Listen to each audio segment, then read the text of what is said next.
rjrussellvote.com YouTube channel. এই ইউটিউবে চ্যানেলে আপনাদের সবাইকে স্বাগত জানাচ্ছি। আমি রাসেল। আশা করছি আপনারা সবাই ভালো আছেন এবং ভালো দলে আছেন। আপনারা ভালোবাসেন বলেই প্রতিবার রাত 11:59 আমরা ফিরে আসি এই ইউটিউব চ্যানেলটিতে। আমরা চাই আপনারা প্রতিনিয়ত জেনে যান কোন ঘটনাটা শোনাবো আপনাদেরকে, আর সেই জন্যই আমাদের চ্যানেলটা সাবস্ক্রাইব করুন। আর আমাদের ঘটনাগুলি ভালো লাগলে লাইক দিন, কমেন্ট করুন আর শেয়ার করুন। আর সেই সাথে আপডেট পেতে আমাদের চ্যানেলটি সাবস্ক্রাইব করুন। আশা করছি আজকের এপিসোডটি ভালো লাগবে আপনাদের। চিচি করে হাসতে হাসতে সামনের ছায়াটা বলল, আমি হচ্ছি ভূতের বাচ্চা। আমার নাম খকক। ভয়ে চোখ বড় বড় করে ফেলল বুবুন। ওভাবে চোখ বড় বড় করে ফেললে কেন তুমি? বললাম না আমি ভূতের বাচ্চা। খকক বলল, ভূতের বাচ্চা তুমি? চোখ দুটো আরো বড় বড় করে ফেলল বুবুন। কিন্তু আমি তো তোমাকে দেখতে পাচ্ছি না। আর এরকম বিশ্রীভাবে চিচি করে হাসছই বা কেন তুমি? এটা কোনো হাসি হলো না, কোনো কান্না হলো? তোমরা মানুষেরা কিভাবে হাসো?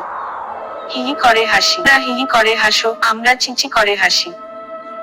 ভূতের বাচ্চা খকক চিচি করেই আবার হেসে বলল, তোমাদের কেউ কেউ আবার হো হো করে হাসে, আমাদেরও কেউ কেউ চো চো করে হাসে। তোমার নাম খকক? হ্যাঁ। এটা কোনো নাম হলো? ঠোঁট উল্টিয়ে অবজ্ঞার স্বরে বলল বুবুন। এই কথা তো আমিও বলতে পারি। খকক গলাটা গম্ভীর করে বলল, তোমার এক বন্ধু আছে না, ওই যে প্রদীপ নাম? প্রদীপ কোনো নাম হলো? প্রদীপ হচ্ছে সেই জিনিস যার মাথায় আগুন ঝালানো হয়।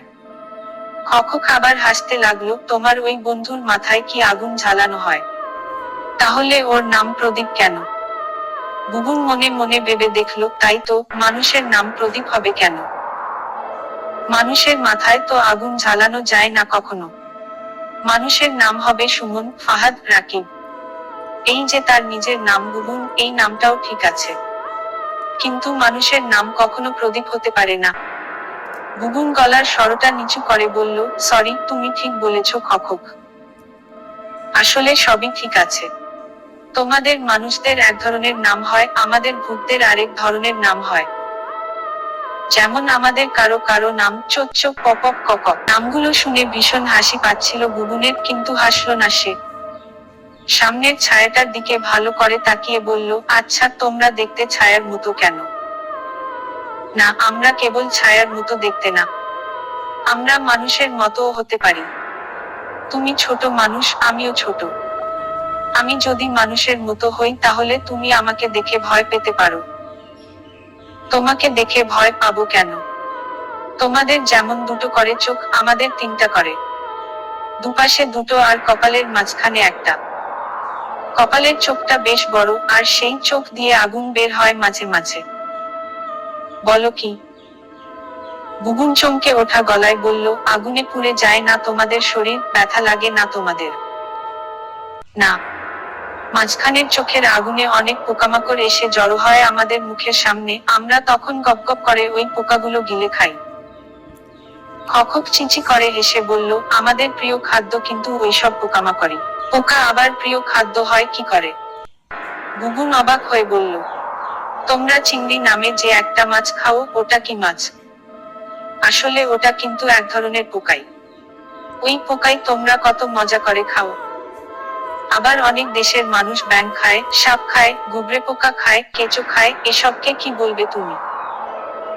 বুবুন একটু ভেবে বলল, তুমি ঠিক বলেছ খকক। এক এক দেশের মানুষের যেমন এক এক রকম খাবার, তোমাদেরও তেমন আলাদা আলাদা খাবার। তা তুমি কি এখন একটু মানুষের মতো হবে? ঘরের দরজা বন্ধ করলো বুবুন, এখানে আমি ছাড়া কেউ নেই। আমি তোমাকে দেখে ভয় পাবো না, কারণ তোমাকে আমার কেমন যেন বন্ধুর মতো মনে হচ্ছে। সত্যি?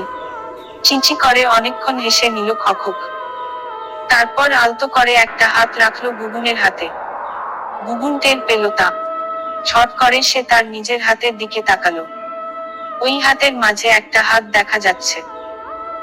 হাতটা আস্তে আস্তে বড় হচ্ছে, তারপর আরেকটা হাত হলো, মাথা হলো, মুখ হলো, চোখ হলো, পা হলো, ধীরে ধীরে পূর্ণ একটা মানুষের মতো হয়ে গেল খকক। কিন্তু মানুষ যেমন জামা কাপড় পরে থাকে, খখকের সারা শরীর ধোয়ার মতো পাতলা কি দিয়ে যেন মোড়ানো। শার্ট প্যান্টের মতোই দেখাচ্ছে তা, অনেকটা আলখাল্লার মতো। বুবুন মুগ্ধ হয়ে গেল খখককে দেখে। আনন্দে লাফ দিয়ে উঠল সে।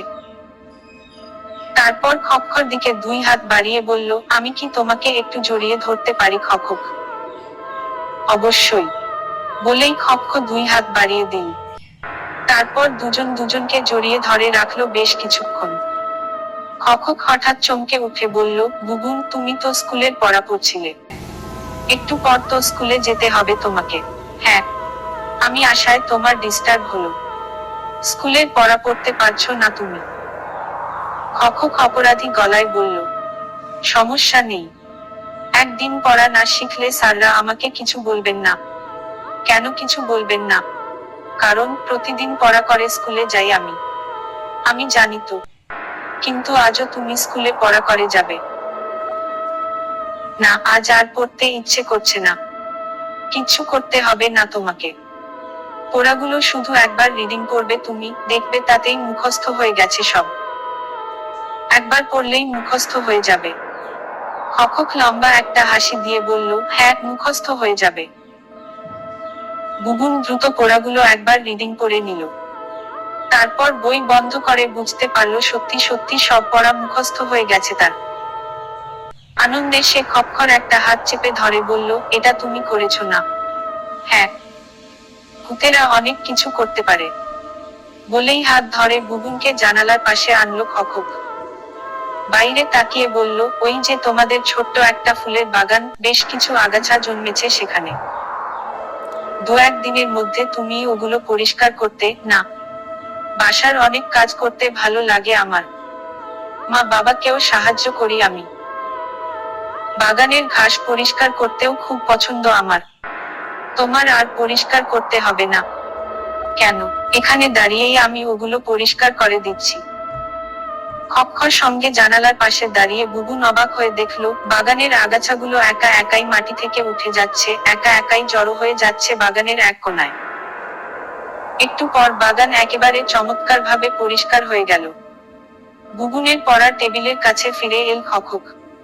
টেবিলটা বেশ অগোছালো হয়ে আছে। হাতের আঙুল দিয়ে কেমন একটা তুড়ি বাজাল সে, সঙ্গে সঙ্গে টেবিলটা গোছানো হয়ে গেল। মনেই হচ্ছে না এই একটু আগে টেবিলটা নোংরা ছিল। বিছানার চাদর, খাটের নিচের জুতো, ওয়ার্ড্রোবের ড্রয়ারে রাখা এলোমেলো কাপড়, সব গুছিয়ে দিল খকক ওই তুড়ি বাজিয়ে। এমনকি ঘরের ফ্যান আর সিলিংয়ে যে মাকড়সা জাল বুনেছিল অনেক পরিষ্কার করে দিল সেগুলো। সেদিন ছবি আঁকতে গিয়ে দেয়ালে বেশ কিছুটা রং লাগিয়ে ফেলেছিল বুবুন, ঝকঝকে তকতকে করে দিল সেই দেয়ালটাও। চোখ মুখ উজ্জ্বল করে বুবুন বলল, থ্যাংক ইউ খকক। খকক খুব স্মার্ট ভঙ্গিতে বলল, ওয়েলকাম। তারপর গলাটা নিচু করে বলল, আমি কি তোমার বন্ধু হতে পারবো বুবুন? অবশ্যই, আমি তো মানুষের মতো না। তোমার যেমন পোষা একটা বিড়াল আছে, আমাকেও তেমন পোষা কিছু ভেবো, তারপর একজন বন্ধু ভেবো।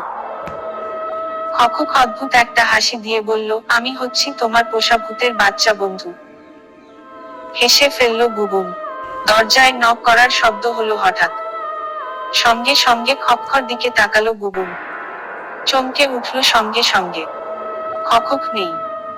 কেবল একটা ছায়া সরে যেতে দেখলো পড়া টেবিলের কোণার দিকে। আম্মু ঢুকলেন ঘরে। ইস্ত্রি করা স্কুল ড্রেসটা বিছানার উপরে রাখতে গিয়েই সোজা হয়ে দাঁড়ালেন তিনি। বুবুনের দিকে ঘুরে দাঁড়িয়ে বললেন, তুমি স্কুলে যাওয়ার পর আমি সাধারণত এই রুমের বিছানা ঠিক করি। তা তো জানি, কিন্তু আজ কে ঠিক করলো? তুমি। মুচকি একটা হাসি দিল বুবুন। মায়ের দিকে একটু এগিয়ে গিয়ে বলল, আমি কি বিছানা ঠিক করতে পারি আম্মু? আমি জানি পারো না। আম্মু আবার বিছানার দিকে তাকিয়ে বললেন, তাহলে ঠিক করলো কে?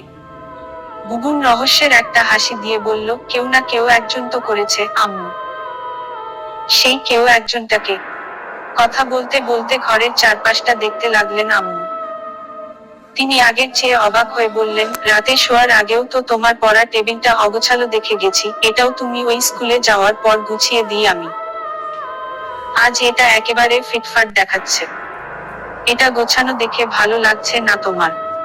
তা লাগছে, কিন্তু গোছালকে। খাটের নিচে তাকালেন আম্মু। চোখ বড় বড় করে বললেন, জুতোগুলো সুন্দর করে সাজানো আছে। ওয়ার্ড্রোবের একটা ড্রয়ার খোলা। আম্মু তার কাছে গিয়ে উকি দিয়ে দেখে বললেন, ভেতরের কাপড়গুলো তো জড়োসড়ো করে রাখা হয়েছিল। ইস্ত্রি ছাড়া ছিল ওগুলো। ড্রয়ারের ভেতর ভাঁজ করে সারিভাবে রাখাও দেখছি, ইস্ত্রি করাও দেখছি। বুবুন, আম্মু বুবুনের একেবারে সামনে এসে দাঁড়ালেন। আমি তো অবাক হয়ে যাচ্ছি, সকাল সকাল এসব কে করলো বলো তো? তোমার ভালো লেগেছে কিনা সেটা আগে বলো। ভালো লাগার ব্যাপারটা পরে আসবে। আগে বলো কাজগুলো কে করেছে। কথা বলতে বলতে আম্মু জানালার পাশে এসে দাঁড়ান। বাইরে তাকিয়ে বলেন, আরে বাগানের আগাছাগুলোও তো পরিষ্কার করা দেখছি। আশ্চর্য, তুমি তো এতক্ষণ পড়ছিলে, বাসার বাইরে যাওনি। এটা তাহলে কে করলো? বুবুন আম্মুর কাছে গিয়ে একটা হাত চেপে ধরে বলল, আম্মু আগে তুমি শান্ত হয়ে বসো তো। ঘুরে তাকালেন আম্মু। সঙ্গে সঙ্গে দেয়ালের দিকে চোখ গেল তার। দ্রুত সেটার কাছে গিয়ে হাত বোলাতে বোলাতে বললেন, সেদিন ছবি আঁকতে গিয়ে এখানে রং লাগিয়ে ফেলেছিলে। এটা এখন একেবারে পরিষ্কার। কোনো রং মিস্ত্রি তো ডাকা হয়নি এ কয়দিন। এটা এমন করলো কে? কিছুটা জোর করে আম্মুকে বিছানায় বসাল বুবুন। তারপর আম্মুর একটা হাত নিজের দুই হাত দিয়ে চেপে ধরে বলল, অবাক হচ্ছ কেন আম্মু? বললাম না এই কাজগুলো কেউ না কেউ তো করেছে। সেই কেউটাকে?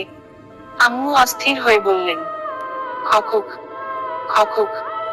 কপাল কুঁচকে ফেলেন আম্মু, এটা আবার কি? এটা একটি ভূতের বাচ্চা। কি? কিছুটা চিৎকার করে ওঠেন আম্মু। বুবুন, তুমি তো কখনো মিথ্যা কথা বলতে না। হ্যাঁ, আমি তো কখনো মিথ্যা বলি না। আজ কেন মিথ্যা কথা বলছো?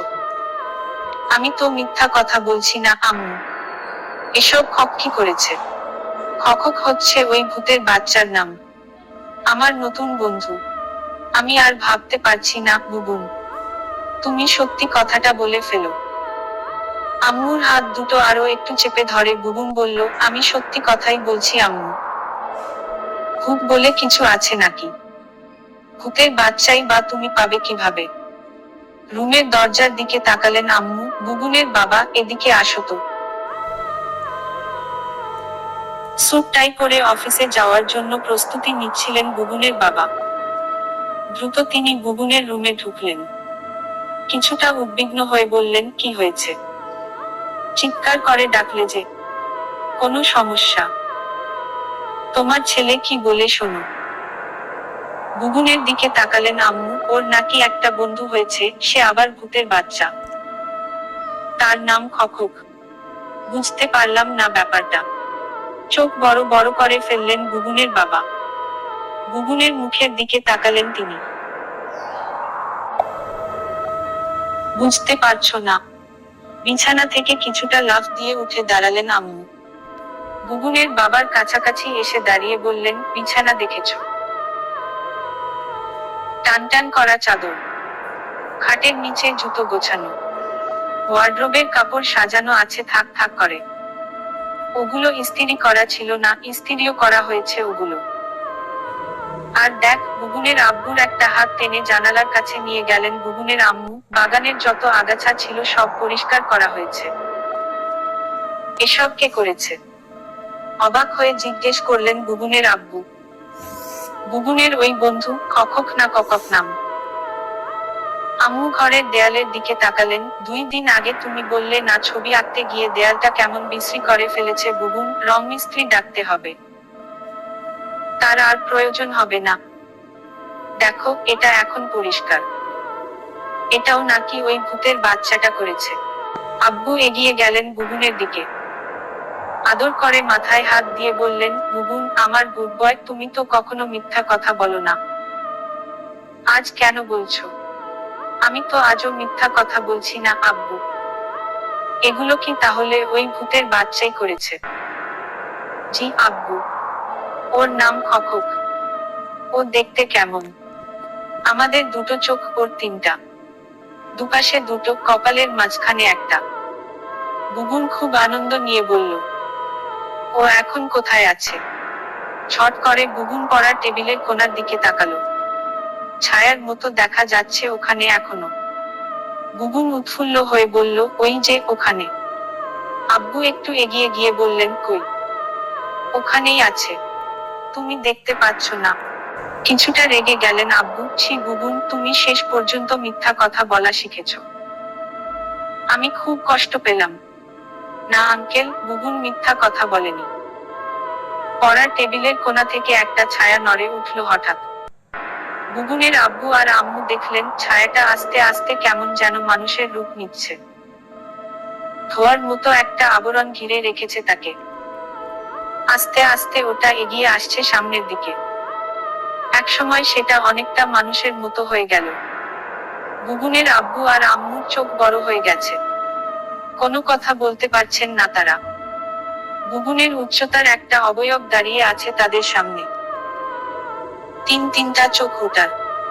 মাথায় কোনো চুল নেই, ন্যাড়ার মতো। চিঁচি করে হাসতে হাসতে সামনের ছায়াটা বলল, আমি হচ্ছি ভূতের বাচ্চা। আমার নাম খখক। ভয় তুমি এত তাড়াতাড়ি করলে কি করে? ভূত কিংবা ভূতের বাচ্চারা অনেক তাড়াতাড়ি কাজ করতে পারে। তারা মানুষের অনেক গোপন খবরও বলতে পারে। যেমন আপনাদের বাসায় আমার আর বুবুনের বয়সী একটা মেয়ে কাজ করে না, আপনারা অনেক ভালোবাসেন ওকে। কয়েকদিন পর ঈদ, আপনারা ওর জন্য সুন্দর একটা জামা আর জুতো এনেছেন। কিন্তু ওকে ওগুলো এখনো দেখাননি। ঈদের আগের দিন ওকে দেখিয়ে চমকে দেবেন। চিঁচি করে আবার হাসতে থাকে খখক। কি আমি কি ঠিক বললাম? হ্যাঁ তুমি ঠিক বলেছ খখক। বুবুনের আব্বু বললেন, ওই 4 রাস্তার মোড়ে গরিব বাচ্চাদের একটা স্কুল আছে, আপনারা দুজন চুপি চুপি ওই স্কুলে প্রতি মাসে বেশ কিছু টাকা দান করেন। এটা কিন্তু বুবুনও জানে না। খোখক আবার হেসে ওঠে, আমি কিন্তু জানি। আমি অবাক হয়ে যাচ্ছি।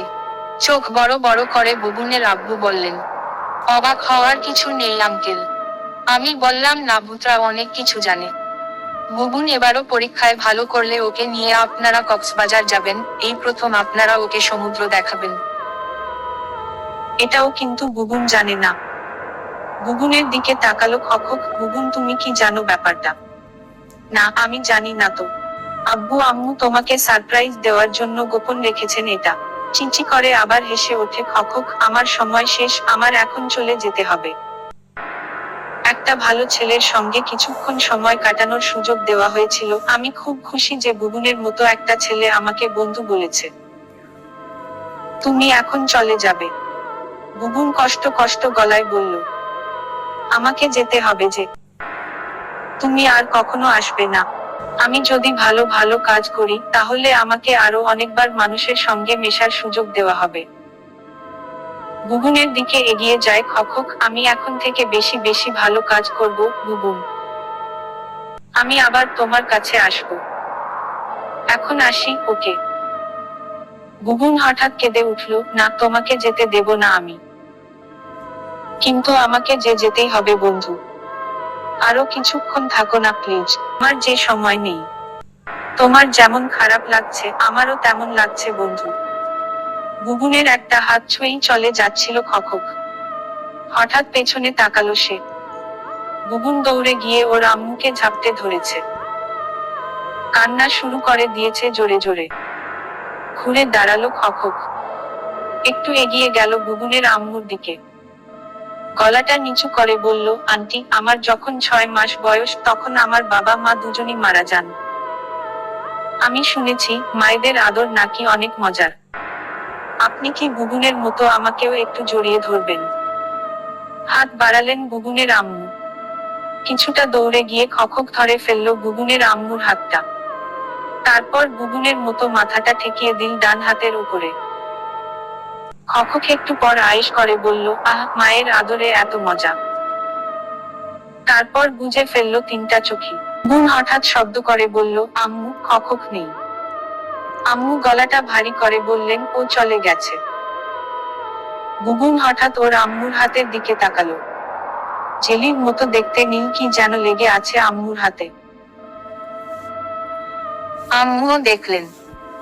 তারপর কষ্ট কষ্ট গলায় বললেন, সম্ভবত এটা ভূতদের কান্নার জল। মানুষের চোখের জলের কোনো রং নেই, ভূতদের আছে। মানুষের চোখের জল গরম, ভূতদের ঠান্ডা, বরফের মতো ঠান্ডা। আম্মু আর কিছু বললেন না। আঁচল দিয়ে মুখ ঢাকলেন নিজের। বুবুন টের পেল, আম্মু কাঁদছেন, আব্বুর চোখও টলমল করছে। আজকের এপিসোডটি এই পর্যন্তই। ভালো লাগলে লাইক, শেয়ার এবং কমেন্ট করবেন আর যে russellbrook.com সাথে থাকবেন। দেখা হবে পরবর্তী ভিডিওতে। এতক্ষণের জন্য ভালো থাকবেন, সুস্থ থাকবেন।